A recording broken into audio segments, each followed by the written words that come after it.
नमस्कार, मी संतोष सुतार आणि आपण पाहतात सीएल माझा.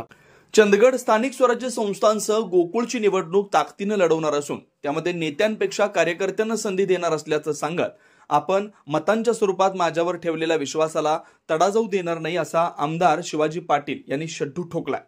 मजरे कारवे इथं आमदार पाटील यांच्या वाढदिवसानिमित्त आयोजित कार्यक्रमात ते बोलत होते. अध्यक्षस्थानी माजी राज्यमंत्री भरमोअण्णा पाटील होते. आमदार पाटील म्हणाले, 5 वर्षात तुम्हाला बेळगाव वेंगुर्ले रस्त्यासाठी काही करता आलं नाही आणि आता खड्ड्यातून आलो म्हणून उशीर झाला म्हणता. आम्हाला आता 8 महिन्यात तुम्ही काय केलं म्हणून मला विचारता. हे तुम्हाला शोभत नसल्याचं म्हणत नाव न घेता माजी आमदार राजेश पाटील यांना चिमटा काढला. एका सामान्य गरीब कुटुंबातून आलेला व्यक्ती आमदार होऊ शकतो हे जनतेने दाखवून दिलंय. त्यांचा कामाचा धडाका, मुख्यमंत्र्यांचे असलेले जवळचे संबंध यामुळे आगामी काळात विकासाची गंगा मतदारसंघात आल्याशिवाय राहणार नाही. त्या माध्यमातून तुम्ही दाखवलेला विश्वास आमदार नक्कीच पूर्ण करू शकतात असं भरमू पाटील यांनी सांगितलं.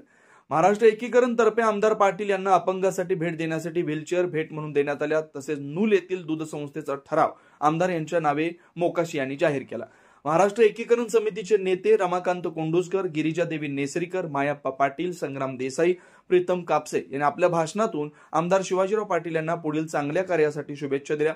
यावेळी माजी पंचायत समिती सभापती शांताराम पाटील, माजी जिल्हा परिषद सदस्य ज्योती पाटील, गोकुळचे माजी संचालक दीपक पाटील, उद्योजक लक्ष्मण गावडे, माजी तालुका अध्यक्ष नामदेव पाटील, गडिंग्लजचे संतोष तेली, माजी जिल्हा परिषद सदस्य सचिन बल्लाळ, उद्योजक रवी बांदिवडेकर, भारती जाधव, भाऊकू गुरव, आनंद आपटेकर, भरमू आपटेकर, राम पाटील, यशवंत सोनार, विशाल बल्लाळ, अशोक कदम, विद्या पाटील, प्रथमेश दळवी, ऋषिकेश कुटरे, पंकज पाटील, अमेय सबनीस उपस्थित होते. सूत्रसंचालन अनिल शिवणगेकर यांनी केलं.